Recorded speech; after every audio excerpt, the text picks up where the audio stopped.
We are live. What a life in me. Boa noite. Graças e paz. Tudo bem com vocês?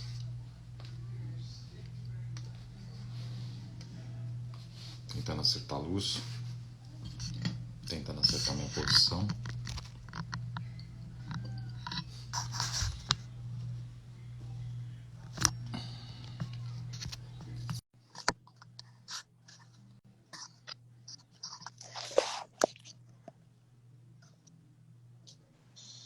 Boa noite. Boa noite. Graça e paz. Por aqui tudo bem, por aí? Tudo tranquilo. Graças a Deus. Tá bom. E que acontecer. Fica certo. Tá tudo certo aí?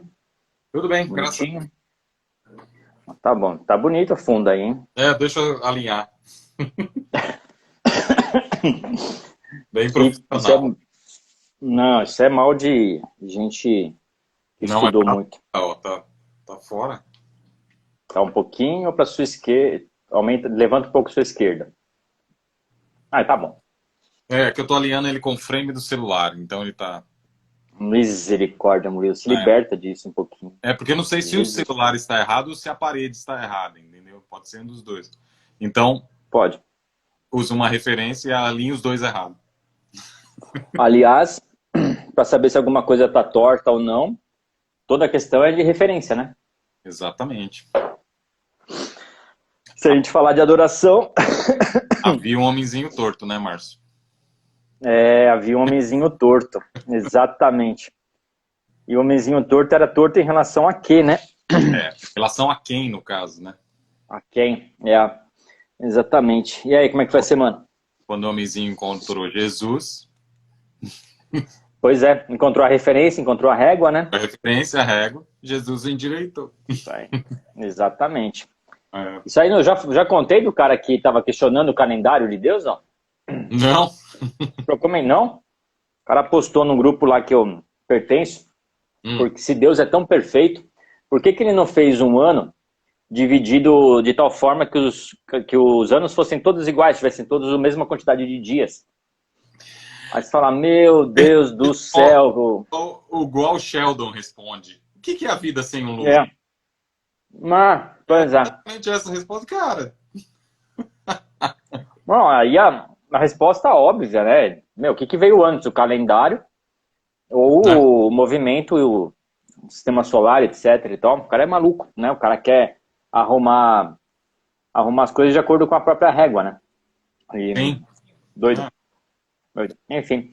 E aí é o grande lance da adoração. Se a gente for continuar no mesmo assunto aí, quem a gente adora, na verdade, dá a medida, né? Daquilo Sim. que a gente daquilo que a gente transmite, né? Isso é bem legal, né? Bem legal.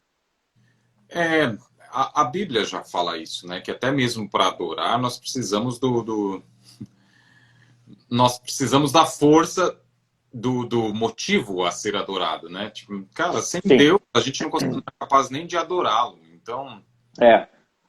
E na realidade, volta naquilo que a gente falou, acho que na primeira live dessa série sobre adoração, que a gente sempre adora, né? Então o homem sempre está adorando alguma coisa. Esse cara, por exemplo, que eu dei o exemplo, ele adora a régua. Ao invés de olhar para o que ele está medindo, ele está olhando para aquilo para o instrumento de medida. Isso ficou claro pra caramba. Esse ano o ano passado, a gente colocou o laboratório Maker lá no colégio, e o pessoal imprimiu na impressora, na cortadora, um paquímetro. Só que eles erraram na escala, né? Então, naquela cortadora de madeira, eles imprimiram lá, só que eles diminuíram um pouquinho o arquivo que estava vetorizado. E aí, o 1 centímetro que estava na régua do paquímetro não é 1 centímetro, né? Não. E aí eles foram usar para outras coisas e não estavam achando problema, entendeu? Gente, se 1 centímetro aqui é 1 centímetro mesmo, e aí é louco, porque a gente volta numa história de um rei na Idade Média, eu não lembro que rei que ele estava inaugurando, se eu não me engano, a Universidade de Paris. E aí ele colocou o seguinte problema para os cientistas e tal lá, né? Por que um peixe morto pesa menos que um peixe vivo? E aí os caras foram atrás para descobrir, né, a palavra do rei. Né? O rei falou que pesa, pesa. Né? Então eles não partiram da premissa de validar esse pressuposto. Né? Eles partiram da premissa de que o rei falou é verdade. E aí foi até que alguém que não tinha nenhum compromisso com o seu próprio nome, nenhum compromisso com o título, falou, cara, será que é verdade? Será que isso é verdade, né? Será que... Você está duvidando da palavra do rei? Não é uma questão de duvidar, né? É uma questão de comprovar ou não. E aí foram pesar e fizeram o teste e tal, e pegaram o peixe, e deram um jeito de matar o peixe, e a diferença era desprezível, né? Era nenhuma. E aí foram com todo medo falar isso pro rei, o rei falou, bom, agora vocês podem funcionar como uma universidade, porque vocês foram atrás da verdade, né? E é interessante que muita gente quer validar... De um cara que fez esse teste, né? Ele pesou um corpo vivo e o mesmo corpo morto. E aí ele percebeu que realmente existe uma diferença. Existe quando o espírito, de fato, eu já vi essa... desencarna, muda o peso, né? É engraçado porque você estava falando dessa questão da régua, das nossas figuras, das nossas ferramentas de medida, e eu lembrei de uma resposta que o C.S. Lewis deu para uma pessoa. Ele sempre trocava cartas, né? Quem conhece a história do C.S. Lewis sabe que ele trocava cartas com bastante pessoas, e cartas que eram questionamentos, poesias, conversas, e uma certa feita ele mandou uma mulher ler a Bíblia. Uma dessas pessoas que lia, que ela estava querendo entender Jesus. Aí ela leu os 4 evangelhos. Aí ela voltou depois de um tempo. Eu não gostei do Jesus. Eu não achei que ele não achei pertinente, não achei válida a postura dele. Enfim, elaborou toda uma síntese, né, sobre Jesus. Aí ele respondeu assim, mas a grande questão não é Jesus que está à prova, é você.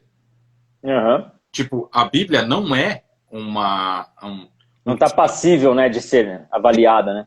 Ela não é algo que se discute. Jesus, muito menos. Quem está quem está na régua somos nós. Exatamente. E quando a gente fala de adoração, a gente dá para fazer uma baita de uma analogia, né, em relação a isso, porque a gente já fez a analogia do som, da música e tudo mais, com a adoração, né, dos instrumentos, frequência e tudo mais. E se a gente falar sobre essa questão de medição, né, e, cara, isso é muito espiritual, porque, assim, Deus é um Deus de medidas, porque Ele é o Deus da verdade, né, na verdade Ele é a própria verdade, né, então, e é bíblico, né, a gente vê lá um ser medindo a cidade santa, com um caniço de ouro lá. Então, assim, Deus é um Deus que Ele mede as coisas, né? E isso é muito interessante porque se a gente colocar e nós fizermos essa correlação entre o nosso objeto de adoração e nós como adoradores, a gente vai ver que nós precisamos nos moldar em relação àquilo que nós estamos nos comparando, né? Então, você não dá para medir uma grande distância com uma régua de 30 centímetros. Exato. Né? Então, quando a gente vai adorar um Deus que é infinito, qual é a medida de adoração que a gente está usando? É uma medida de uma régua? Ou é uma medida que, dentro da nossa limitação humana, minimamente chega perto de honrar, pelo menos, a grandeza desse Deus? Né? Ele nunca vai chegar perto de expressar a infinitude dele, nunca vai chegar perto de expressar a dimensão dele, de quem ele é, do caráter dele. Mas, minimamente, a gente tem que expressar aquilo que ele já revelou sobre ele. De cara, a gente já tem que mudar o nosso padrão. Pois é. E aí? Aí a gente fala de padrão, né? E é interessante que está nos Estados Unidos, vocês usam uns padrões diferentes dos padrões daqui. Por exemplo, para o cálculo de volume, né? O volume são uns padrões loucos, né? Que pra gente aqui é o galão, né? 3,6 litros e tal. E a gente fala que o americano é exagerado. 3,427. Meu Deus do céu. E a gente fala que o americano, acho que é 3,6, né? Não? Porque o galão de tinta é 3,6. Eu acho e aí depois e aí a lata de 18 litros isso vezes tanto aí. E que é uma múltiplo. São 3 galões. E então, assim, qual é a medida que a gente está usando na adoração a Deus? A gente está usando medida que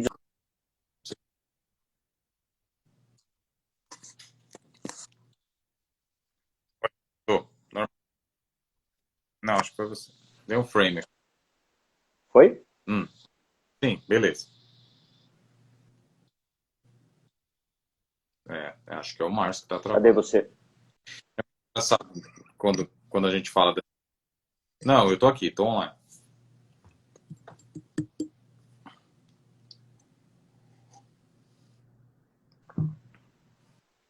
Oi? Tá travadinho. Oi? Eu tô aqui. Eu também.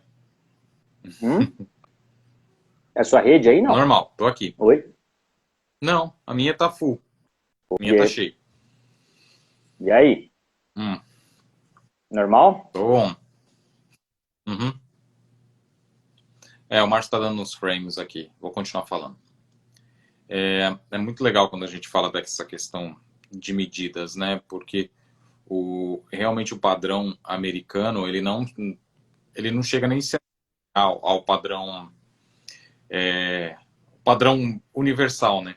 E é engraçado o porquê deles terem essa outra referência de medidas e essa outra referência de volumetria, enfim.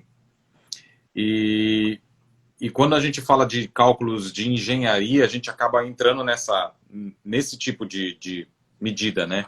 Que entra as polegadas, coras, entra... Sim. Porque se torna muito mais preciso, né? É. Relação, né? E a gente estava falando, né, sobre as referências, né? Uhum. E você vê que o americano, ele usa essas referências que pra gente são coisas até exageradas, né? Porque são unidades maiores do que aquelas que nós usamos aqui, né? Sim. E, assim, o meu ponto aqui é o que define, né, a profundidade, a amplitude, o alcance da nossa adoração? É a nossa perspectiva ou é a perspectiva de Deus? Sim. Né? A gente está levando como base a minha expectativa, a minha referência, ou a gente está levando por base Sim. o ponto de vista de Deus? Uma vez você me emprestou um livro que de verdade mudou a minha perspectiva sobre Deus. E o nome do livro era Ponto de Vista de Deus. Acho que é isso. A perspectiva de Deus ou ponto de vista de Deus. A visão de Deus, é isso aí. E aí, assim...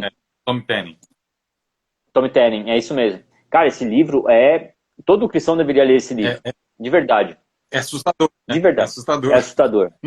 É assustador, é transformador, porque assim, você imagina um Deus baseado naquilo que te apresentaram. Sim. E assim, ninguém apresenta um Deus menor por maldade, coisa do tipo. É a relação que aquela pessoa tem com Deus. É o conhecimento dela, né? Exato. É a medida que ela tem, né, da revelação da graça e do amor de Deus. E assim é conosco também. A gente não tem uma medida grande de Deus. A gente tem uma medida que está limitada à nossa própria expectativa e natureza. Ok. Qual é o grande desafio? A gente, enquanto adoradores, enquanto ministros, no sentido de levar o evangelho, a gente tem que apresentar um Deus que não depende do nosso tamanho. A gente tem que apresentar um Deus que ele se revela na medida em que a pessoa se entrega a ele. Não na medida que a gente se limita a ele. Então, eu acho que um grande desafio de um evangelista, de um pregador, de um adorador, é apresentar esse Deus que independe da nossa limitação. Porque muitas pessoas devem ouvir Deus e a gente não pode limitar Deus para essas pessoas. A gente tem que apresentar a porta. E aí essa pessoa entra na porta. Cara, e aí, descubra a amplitude de Deus na medida que ele tem para você. E muitas vezes é legal, por exemplo, a gente já falou disso até, que o estudo da teologia é tentar estudar o que Deus revela de si mesmo. Agora, o que Deus revela de si mesmo dentro da Bíblia? A gente só vai entender o quanto ele revela de si mesmo quando a gente tiver relacionamento. E Exatamente. quanto mais você relaciona, mais ele se revela. E aí exatamente. A gente também usar de subterfúgios para nossa mente evoluir. Porque é lógico, Deus vai se revelar dentro do que a nossa mente é capaz de compreender. Só que para nossa mente compreender Mas a gente tem que treinar mais a nossa mente. E muitas vezes Sim. a gente usa a nossa mente de uma forma plena. É lógico, existem estudos que dizem que a gente usa tipo 11% da nossa capacidade intelectual e cerebral, do nosso trabalho de cérebro. E algumas pessoas já foram descobertas com 12, com 13, pessoas com 14%, e essas pessoas já têm um nível de consciência brutal, porque expande a capacidade, né? E é incrível pensar que nós, como cristãos, nós devemos expandir o nosso conhecimento como forma de adoração, expandir a nossa capacidade intelectual, a nossa expressão de conteúdo mesmo, de aprendizado, de vocabulário, de estudo, de estrutura de raciocínio, para que a gente amplie a nossa capacidade de entendimento para adorar. Porque você adora, mas a Bíblia fala da adoração e do culto racional. Um culto racional e uma adoração racional não é algo engessado ou gelado. Não é isso que a Bíblia está Não é falando. não é o seu racional. E aí a gente volta naquele texto, né, que fala em espírito e em verdade. É a consciência, quando a sua consciência se eleva para você começar a vislumbrar o tamanho dessa divindade, o tamanho desse ser que você adora. E aí a sua adoração Sabe que você... alcança outro nível, né, Marcos? E aí, assim, eu amo um salmo, que é o Salmo 27, e no verso no quarto verso ele fala assim: uma coisa pedi ao Senhor e a buscarei. Então eu pedi e vou buscar. Que eu possa morar na casa do Senhor todos os dias da minha vida. Aí vem o ponto que me chama a atenção. Para contemplar a formosura do Senhor e aprender no seu santo templo. Legal. A gente passa batido, fala esse verso, esse salmo e... aperta o automático e pau na máquina. Legal. Mas olha a ordem. E aqui é importante, uma coisa que a gente vem aprendendo ao longo do tempo, que tudo que está na Bíblia está revelado, é importante e está posto numa ordem específica para um propósito. Por um propósito. Então aqui o salmista coloca assim: para contemplar a formosura do Senhor e aprender no seu santo templo. Aprender está em segundo lugar. Depois de contemplar. Depois de contemplar. Só que assim, a nossa prática ocidental e consequentemente a nossa prática religiosa, teológica, cristã, e aí sempre conectando com o nosso tema principal, né, que é residual, aquilo que a gente está conectando aqui da nossa história. Exatamente, estamos trilhando uma jornada. Nós aprendemos que aprender era mais importante do que contemplar. Então, assim, o quanto eu sei da teoria sobre Deus, o quanto eu sei de teorias, né? O quantos versículos eu declamo de cor, o quanto de música eu sei, o quanto de técnica eu sei, o quanto de história da igreja e tal, a ordem, tá, ok. O que o salmista fala pra gente? Cara, aprender... A Assembleia de Deus fez 110 anos essa semana. Fez, parabéns aos nossos irmãos. Eu vi um pastor discutindo e falando que é muito triste chegar aos 110 anos e ver pastores de barba. E mulheres com roupas profanas, enfim. Ok. Você viu isso? Vi. Que dó. Amado, exatamente isso. Pastor celebra os 110 anos falando de quão ele está decepcionado com o invólucro. Né? Pois é. Esse é o lance, por exemplo, de aprender antes de contemplar. Sim. Esse é um bom exemplo. Né? Porque o que a gente aprende? Nós aprendemos aquilo que faz sentido para o ser humano. Isso é uma tendência do século XX e século XXI. Né? Então você pega a molecada aí, eles perguntam, professor, para que eu vou aprender, para que eu vou usar isso na vida? Né? E aí ele quer um motivo. Né?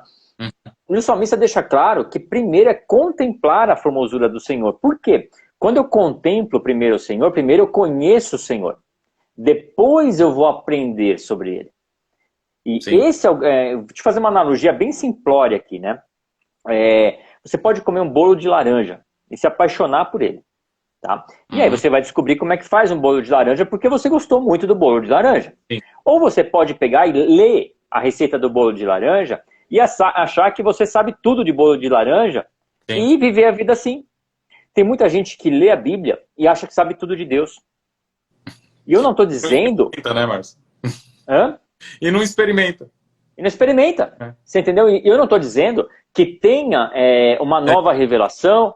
Eu não estou dizendo que a Bíblia não é... Cara, não se acrescenta um tio, pelo amor de Deus. Não estou dizendo que tem qualquer outra coisa sobre Deus. Não.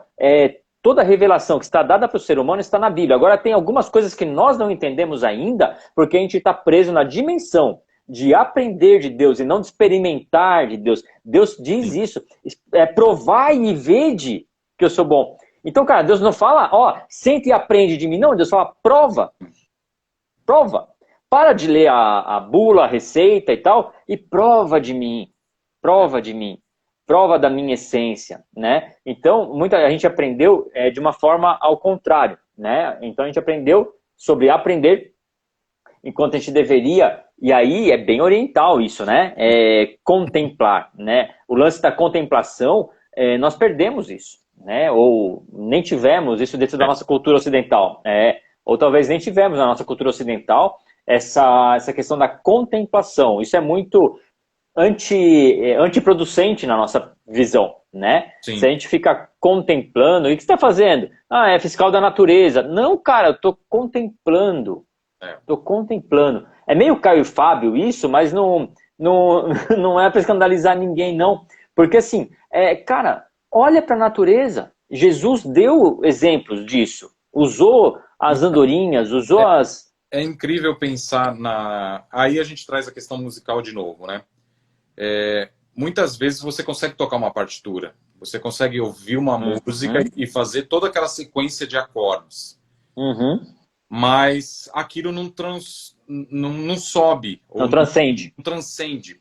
E aí você vai ver o autor da música executando aquela mesma peça e você fala, pô, tem um negócio diferente aqui. Caramba, Maurício, você tocando nesse assunto é punk, porque assim, a gente olha para isso, né? Então, por exemplo, o irmãozinho lá leu que o homem não pode ter a barba X, né? Barba grande, não sei. Pode. E aí ele... bigode pode. E aí ele se prendeu nisso, né? E aí ele não transcendeu para entender o que é que Deus propunha, o que é que Deus intencionava dizer quando ele disse aquilo. Sim. Porque isso faz toda a diferença. Sim. Porque a gente está lendo uma Bíblia traduzida, a gente está lendo uma Bíblia que está em outro idioma, a gente está lendo uma Bíblia fora de contexto cultural. Então a gente está lendo uma Bíblia que, se a gente não estiver conectado com o autor da Bíblia, cara, é o único livro que você tem assessoria editorial, né, do autor disponível para você 24 horas. Então será que dá para, antes de abrir a Bíblia para aprender alguma coisa dela, contemplar a formosura do Senhor? E perceba, contemplar o quê? A formosura do Senhor. Sim. Né? Então os irmãos do fogo lá que canta que ele é lindo, cheiroso e maravilhoso, eles estão certos. Tá tudo certo, entendeu? Então existe a formosura do Senhor e ela deve ser contemplada antes de a gente tentar propor um aprendizado, né, no templo do Senhor. E aí no templo diz respeito a nós, ao templo, ok, e perceba que Davi está escrevendo, eu vou arriscar aqui que foi Davi, mas eu não lembro exatamente se o Salmo 27 foi de Davi. De qualquer forma, nem o templo tinha se foi Davi. Sim. Certo? Quem construiu o templo foi Salomão. Sim. Então, de que ele estava falando? Ele não estava falando do templo feito por mãos humanas. Ele não estava falando de uma construção arquitetônica. Não, ele estava falando de um templo, né? Então, Senhor, eu quero contemplar a sua formosura e aprender no seu santo templo. Então, assim, eu acredito que chegou um tempo, e aí que não é querendo ser escatológico, nem profético, nem querendo dar pressão em ninguém, não.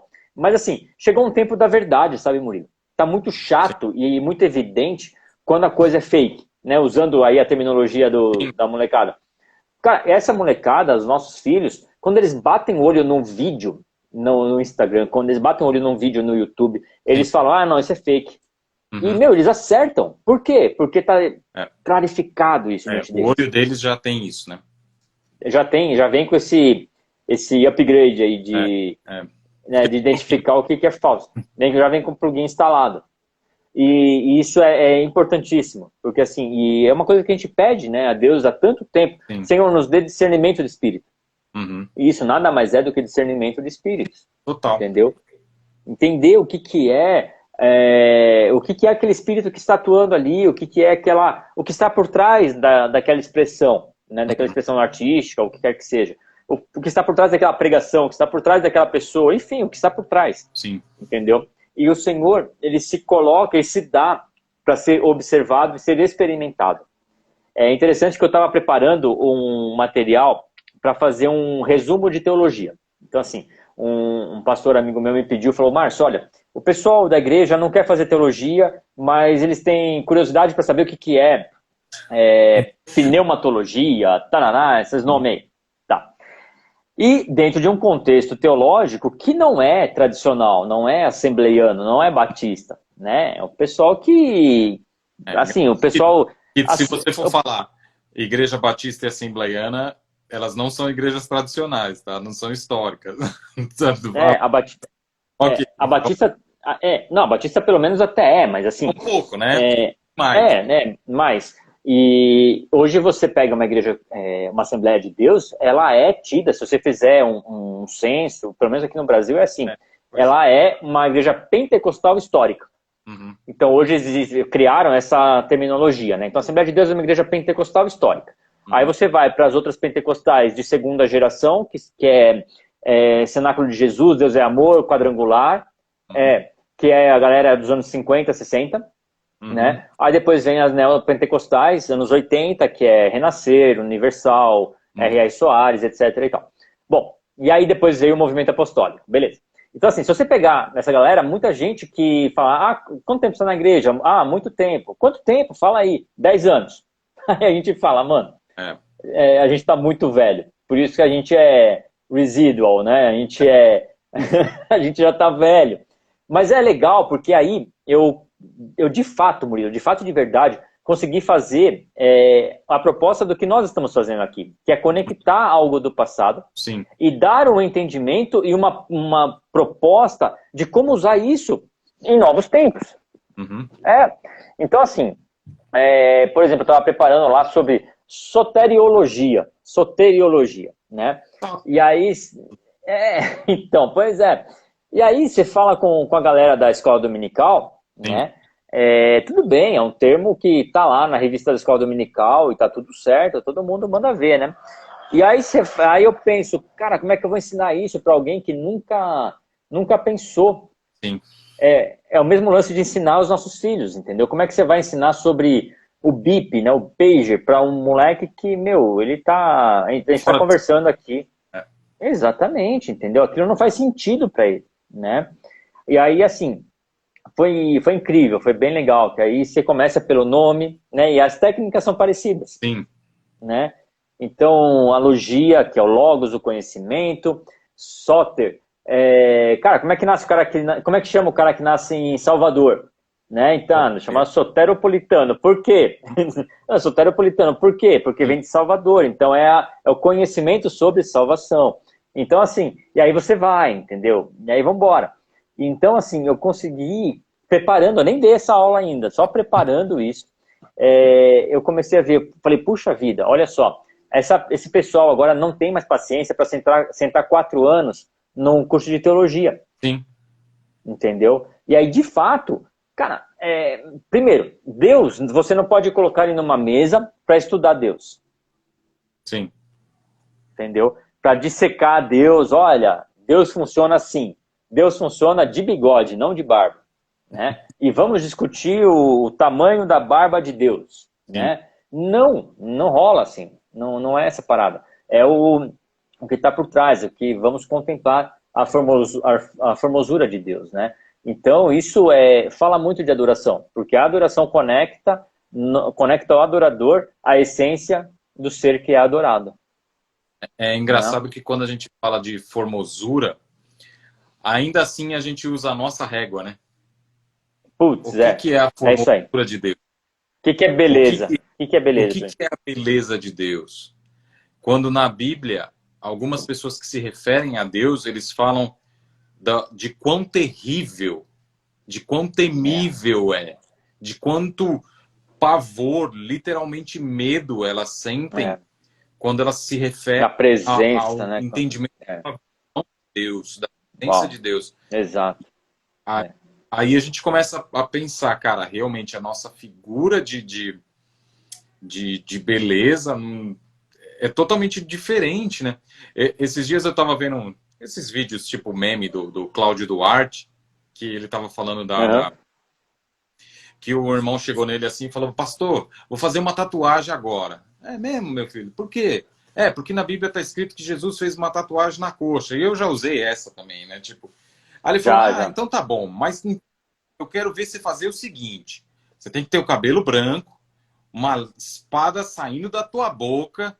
Aí ele vai dando toda aquela figura que é montada. Olhos de fogo, de Apocalipse. olhos de fogo. Você tem que ficar assim, ô pastor, também não é assim, né? Não aceita nem brincadeira. Sabe E aí brincar, você fica né? pensando, cara, e aí a gente vê, essa é a figura da beleza de Jesus, sabe? Tipo, é um negócio que é fora do nosso padrão, né? Claro que é. Até porque, assim, se a gente for falar usando um termo aí biológico, né? Se a gente falar do fenótipo de Deus, né? Ou seja, com o que Deus se parece, nós ainda assim estamos limitando Deus a seres criados, a nós, né? Então, assim, vamos fugir desse lugar, porque nós somos feitos à imagem e semelhança de Deus, né? Então, assim, imagem e semelhança significa que em nós tem algo dele. Sim. Mas o que não tem dele em nós é aquilo que mostra pra gente que nós não somos Deus, mas que nós somos só a imagem. Sim. Né? Ou seja, o que tem de falha em mim, o que tem de erro em mim, o que tem de fora da essência de Deus, mostra que eu sou só a imagem de Deus. Só um reflexo, né? Só um reflexo de Deus. Por si só um reflexo, ele já é o contrário, né? Exatamente. Já está espelhado, né? Já está espelhado, ele já não é... Por isso que o reino de Deus é do avesso. Por isso que a nossa sabedoria é loucura e vice-versa. É loucura. Porque é tudo do avesso. Então, assim, quando você começa... Eu falei isso acho que eu falei aqui em algum dia, não sei. Já estou ficando doido já. Acho que eu comentei isso com o pai, se eu não me engano. Sobre a bandeira do Brasil, né? Que quem desenhou... não, acho que eu falei isso em alguma semana. Quem desenhou a bandeira do Brasil desenhou as estrelas na posição do dia 15 de novembro, né, de 1889, quando foi proclamada a República. Beleza. Só que ele não desenhou do jeito que a gente olha para o céu e desenhou ali as estrelas. Não. Ele desenhou da perspectiva de quem está por cima das estrelas, olhando de cima para baixo. Então, está do avesso. Que nós não temos de jeito nenhum, né? Não temos. Então, assim, o que ele fez? Ele apontou, espelhou e falou, bom, quem está olhando de cima... Né, o que está do lado direito está do lado esquerdo, o que está do lado esquerdo está do lado direito. Então ele está olhando de cima para baixo. Né? E o reino de Deus, aquilo que parece ser primeiro, na verdade, para a gente, né, para uma perspectiva humana, na verdade é depois e vice-versa. Né? Por isso que o profeta, o ministério profético, ele não faz sentido. Porque ele sempre está apontando para uma coisa que vai ser. E na verdade, como o tempo não existe para Deus, né, Deus... sei lá quantas dimensões Deus tem, mas o tempo, do jeito que ele está posto para nós, ele é muito pouco, né, para Deus. É uma expressão pequena demais, não é nada. Então, quando Deus quando nós observamos Deus, se a gente tentar chegar mais perto, como você falou no começo, quanto mais a gente tentar transcender e sair fora sair mesmo, né, da nossa essência humana, mais doido a gente vai parecer. Mais fora da casinha a gente vai parecer. E eu acho interessante, Murilo, que a gente sempre esteve meio fora da casinha. A gente sempre foi estranho dentro da igreja, né? Nunca aceitamos o lugar comum, né? Talvez seja. É engraçado que parecia que não impunha desafios para nós. Eu, particularmente, tinha alegria em contestar. Prazer, né? Faz parte da identidade e tal, mas também faz parte do momento da sua vida, tipo, quando você é Sim. novo, você quer contestar tudo, Quer desafiar, quer... desafiar, né? Tipo, quer Sim, testar o seu conhecimento e tal. Mas é. eu entendo também que é algo de Deus, sabe? Sim, Não, eu vou contestar mesmo, eu vou contra mesmo. E aí você entra naquilo que Jó fala, né? Eu tenho coisas a favor de Deus, né? sim, sim. Ele fala isso e eu acho essa passagem incrível, porque eu tenho argumentos a favor. Argumentos a favor de Deus. E, e o que mais Que falta louco isso, hein? para essa geração atual hoje é ter argumentos, né? Principalmente com relação à sua fé. Essa molecada chega na escola, no ensino médio ou na própria faculdade e elas não têm argumentos para embasar a fé que elas têm. É. E aí cai naquilo que a gente sempre fala, né? É adoração à fé, não é a fé como Isso, ferramenta para adoração a Deus, né? é a fé na fé. Anda com fé e amor, que a fé não costuma falhar. A fé falha. Quem não Fé falha é falha. Jesus. Porra. Exatamente. E Esse hino aí tá errado, viu? só que Esse corinho esse aí não tá é hino, né? errado. Não, esse hino aí tá errado. Andar com fé eu vou, que a fé não costuma falhar. Isso aí, o irmão Gil lá não tava ungido pra escrever isso, não. Nesse dia. A fé falha, cara. A fé fica doente, a fé morre. Fé na fé não A funciona. fé tem abaixo, né, Márcio? Tem, E tem. quem que eu acho que foi, eu não sei se foi o Zé Bruno que escreveu, foi alguém que escreveu um texto muito legal falando exatamente disso. Que ele sentiu a fé dele enfraquecer. E aí ele fala assim, e que bom que ela enfraqueceu. Porque eu percebi que essa fé que eu tinha não era fé. Aí é legal. Aí é legal. Aí é legal. Porque assim, existe o dom da fé. Existe uma fé natural e existe o dom da fé. Né? E aí nós conhecemos na nossa história pessoas que tinham dom de fé. Né? A gente conheceu na nossa história pessoas que andavam de fato por fé. Né? E que isso deve ser um aprendizado para a gente, prático, né? Que nós venhamos a reaprender a andar por fé. Né? Não andar por vista, mas andar por fé. Por fé. Né? Por quê? Por vista é aquilo que a gente pode tocar. Né? Mas a Bíblia nos orienta a andar por fé. Você falar do dom da fé, né? Porque o dom da fé é uma dádiva, é uma dracma. E aí você na parábola dos talentos automaticamente. Sim. Todos nós recebemos o dom da fé. Tudo depende A questão é quanto você multiplica. Exatamente, isso aí. E aí essa parábola é maravilhosa porque ela faz exatamente ao que muito foi dado. E aquele que também vai ser cobrado, né? Vai ser cobrado, mas quanto mais você multiplica, mais você vai receber. Sim. Agora, olha que louco, Murilo, que assim, quando a mulher...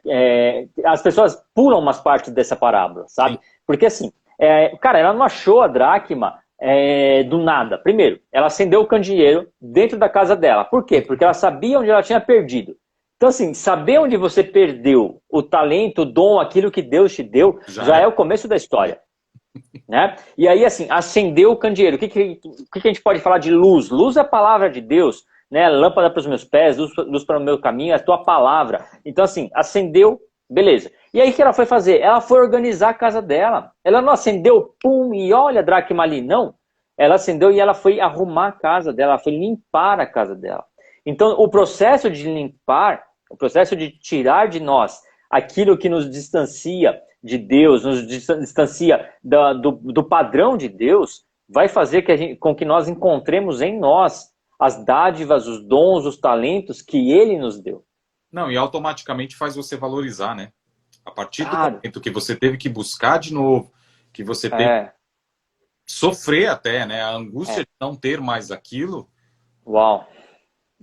E assim, é ruim perder alguma coisa, porque assim, não sei se você é horrível, você tem isso, né? A gente tem isso, de querer guardar as coisas antigas, né?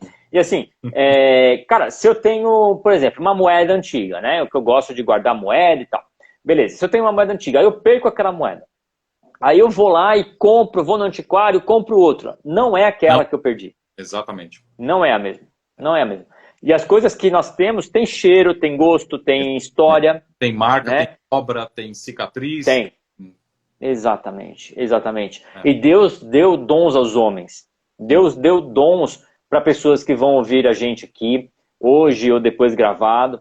E Deus, aquilo que Deus dá, e isso é muito importante, porque o que Deus dá, o homem não vai perder. E aí, não vamos entrar na brincadeira de presbiteriano e batista aqui, para não gastar tempo à toa. É isso que a gente...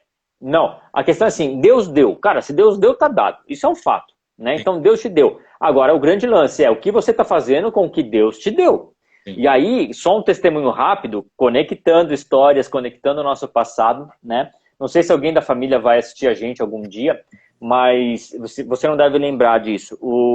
Tinha um irmão lá na Patriarca, Assembleia de Deus da Cidade de Patriarca, o irmão Vicente. Ele deixou de ir para a igreja, ele era cunhado da irmã Ana Simberg. Ele deixou de ir para a igreja e, tocou a vida, tocou o barco, né? E aí, passou o tempo e tal, ele já estava de idade, e aí, por algum motivo, eu não lembro o contexto, ele voltou para a igreja, né?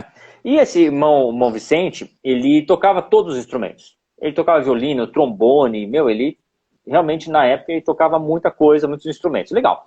E aí ele tocou, e aí começou a vir, e o pai colocou ele para vir nos ensaios, né? Porque ele não tinha ainda se reconciliado com a igreja, né? Então ele não podia tocar no culto, ele só tocava nos ensaios e tal.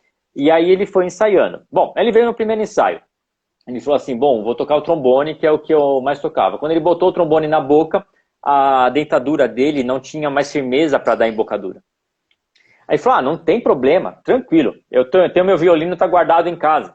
Semana que vem eu venho com o violino. Ele voltou com o violino. Cara, quando ele foi tocar o violino, a articulação dele não fazia mais. Esse homem chorou muito, ele sentiu isso, né, na vida dele. E aí Deus falou com o pai, e ele tá assim, de saúde, tirando essas coisas de idade, ele não tinha nenhum problema. E Deus tocou no coração do pai para que o pai reconciliasse, né? Você vê como Deus honra, né, a fé, enfim. E o pai reconciliou o irmão Vicente no culto de terça-feira, que não era o padrão, né? O padrão era sempre reconciliar no culto de ceia, né? E aí reconciliou o irmão Vicente na terça-feira, no culto de doutrina, e o irmão Vicente não chegou no culto da ceia, né? Ele ia descer do carro, machucou o pé, aquela ferida estourou e o irmão Vicente não chegou vivo, né, nessa vida antes da ceia, mas ele já estava reconciliado e Deus honrou a fé, e, enfim, Deus fala, né, através de todas dessas pequenas coisas. Mas o meu ponto aqui Deus deu dons, Deus não toma dons, mas como eu cuido desses dons, eu vou ser cobrado em relação a isso. O tempo. Né? O tempo, e ele é implacável para nós. Para Deus, ele está fora disso, não depende, tudo bem. Agora, o que nós fazemos com o dom que Deus nos deu, aí sim nós vamos dar conta disso. Né? E isso dói na gente. Porque o tesouro de Deus, ele está cheio. E vai estar sempre cheio. Sim, sempre. Agora, a questão é o que a gente faz com o que ele nos dá de tesouro. E é a marca que nós podemos deixar, né? Exatamente. É realmente uma exortação para nós, né, Marcelo? Quais são os nossos dons e talentos? Em que momento a gente deixou de usar isso e correr atrás para ver se a gente ainda tem tempo para colocar isso em prática, né? Pois é. Porque isso é pesado, hein? É muito pesado, porque a gente pode chegar num momento em que não funciona mais. A sua articulação já não reage, a sua embocadura já não encaixa. Isso é pesado. Isso é bem pesado. E isso traz um fardo, né? Porque... Na verdade, não é um fardo, o senso de responsabilidade. Responsabilidade, né, Márcio? De entender quem sou eu nesse tempo e onde eu estou com relação aos meus talentos e dons, né? É um chamado para mim, é pessoal, sabe? Tipo, sim, é para nós. O que eu estou fazendo agora com aquilo que o Senhor me deu? Porque assim, aquilo que o Senhor me deu está conectado com o propósito eterno, criado no coração dele, né, desde a eternidade. Porque assim, antes de nós sermos gerados, concebidos, né, no ventre da mãe, ele já tinha pensado em nós, ele já tinha, né, estabelecido isso pra gente. Bom, e aí ele colocou dons em nós, né, ele deu aptidões pra gente.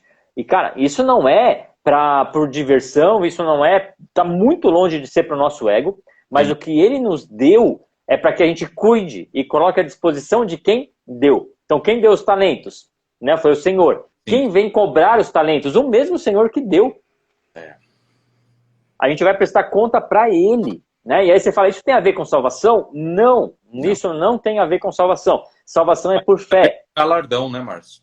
Tem a ver com obras, né? As obras que você faz, que você produz, elas vão ser apresentadas ao fogo. E isso vai queimar como palha, feno, madeira, ou isso vai permanecer como prata, ouro e pedras preciosas. Entendeu? Então, assim, aquilo que Deus nos deu tem um valor. E quando Ele dá, tem um valor eterno. E aí isso é incrível, porque a gente não tem essa dimensão da eternidade. A gente tem uma expectativa disso. Mas essa dimensão, esse entendimento pleno, nós não temos. Não. Agora, aquilo que nós produzimos, com base nos dons que Ele nos deu, pode ter e alcançar uma dimensão eterna. E isso é poderosíssimo. Na verdade, não só pode, como deve, né? É o natural, né? Na verdade, o que vem de Deus é eterno. Não tem como não ser, né? Porque se veio dele, é eterno. Tem que ser, é a essência dele, né? Então, eu me penso como músico, eu não me penso como músico só aqui. Eu me penso como músico lá. Sim. E aí essa é a grande questão da adoração, porque a adoração é o único ministério que vai transcender, que vai ser eterno, porque a adoração não tem fim. Então, exatamente. Cara, nós todos cristãos temos que nos entender como adoradores, porque isso é um ministério primordial que vai perdurar pela eternidade. Pois é. E é simples assim, se você prega, cara, você não vai pregar no céu. Não precisa. Se você evangeliza, acabou, fim. Você vai adorar, né? Um dia a gente vai falar sobre escatologia, a gente já prometeu isso, né? Tranquilo. Mas assim, lá nós vamos adorar, cara. Então assim, de fato, que vai ficar isso. Essa é a grande questão. As pessoas querem separar os ministérios do sentido da adoração, quando na verdade todos os ministérios estão dentro do que é adoração. Vamos além disso? Vamos voltar no primeiro momento que a gente falou de adoração, que a gente falou sobre avodá, né? Que assim, não só os ministérios, mas tudo que a gente faz na vida é para adoração. Exato. Você vive... Cara, eu adoro, eu amo Jesus. O que você faz? Você quer compartilhar isso com os outros. Então eu vou ser um evangelista. Por que você é um evangelista? Porque você ama Jesus. Ok. Então essa pregação não tem que usar a figura do inferno para botar medo nas pessoas. Nossa, parece que você ouviu dando aula hoje à tarde.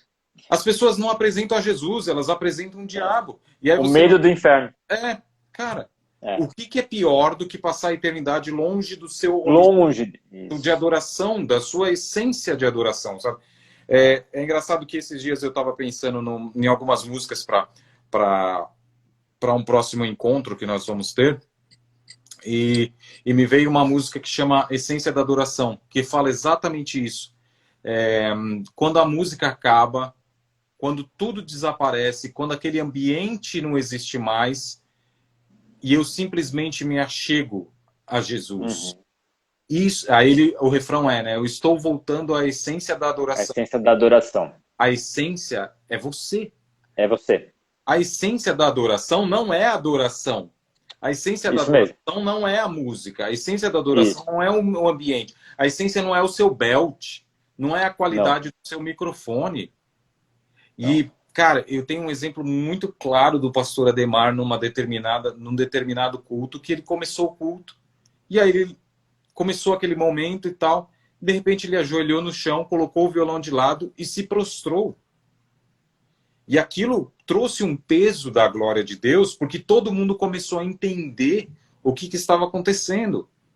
Porque não tem a ver com música, não tem a ver com ambiente, não tem a ver com projeção, não tem a ver com basicamente nada, tem a ver com Jesus. Exatamente. Exatamente. E a gente com quem ele é. Com quem ele é. E, cara, o que ele é não muda. Jesus é santo. Acabou. Se você precisa de uma palavra para fazer e manifestar a sua adoração, exalte a santidade de Jesus, porque é o que ele é integralmente. Se você repetir durante não sei quanto tempo você consegue repetir santo, santo, santo, santo. Cara, a vida toda, se for. Porque os anjos estão fazendo isso desde a eternidade para toda a eternidade. E eles estão afirmando algo que é verdadeiro e que ele é. Ele é. é a essência dele, né? Ele não é... Quando a gente fala sobre a essência da adoração, a gente fala sobre a essência de Deus. Qual é a essência de Deus? Ele não tem santidade, ele é santo. Né? Você não consegue desassociar, né, o caráter de santo, né, da santidade de Deus, da pessoa de Deus. Não tem como. Não tem como. E é legal você falar sobre o peso da glória, né? Que é um termo que virou, não moda, mas assim, um termo que foi usado, né, nas letras de canções, mas contemporaneamente. Né? Antigamente você não ouvia esse termo, né? E é incrível porque o peso da glória é citado lá em Crônicas. Na verdade, começou... A primeira vez que eu ouvi isso quem escreveu foi um ministro chamado Paul Wilbur. Ele é um ministro messiânico. Messiânico, isso. E aí você... Foi ele que falou? Eu acho que foi o primeiro que colocou numa letra de música isso. Exatamente puxando algo messiânico, uma profecia messiânica do Velho Testamento, como você está falando, de Crônicas.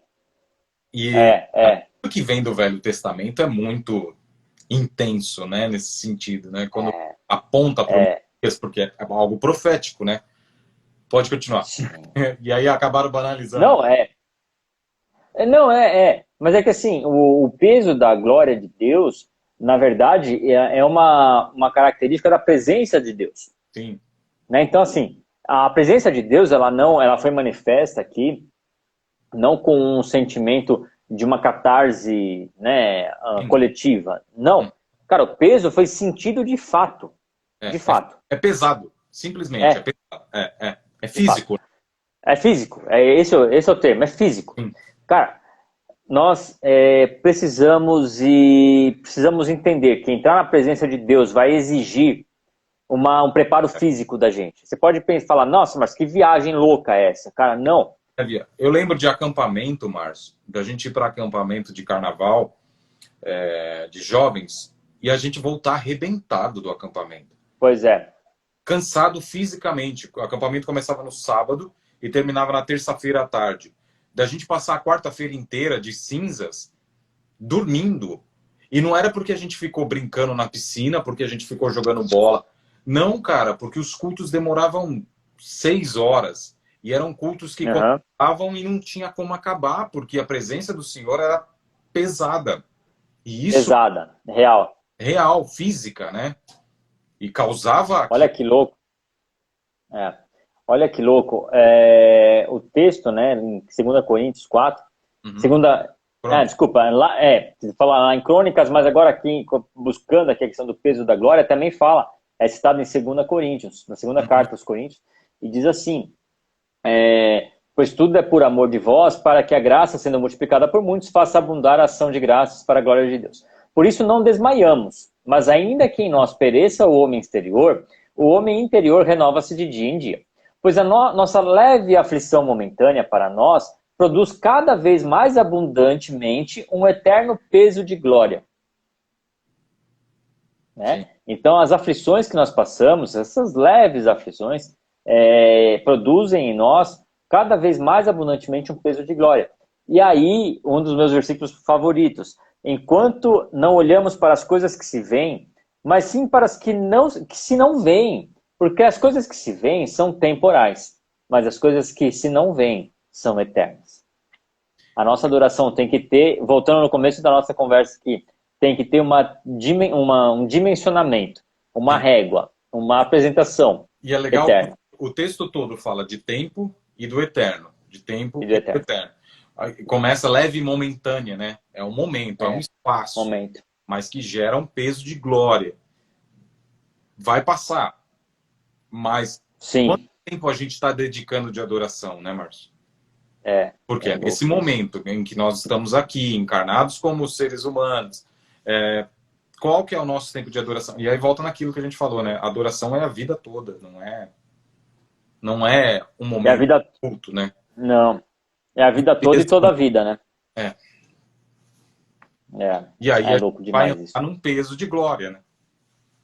Sim.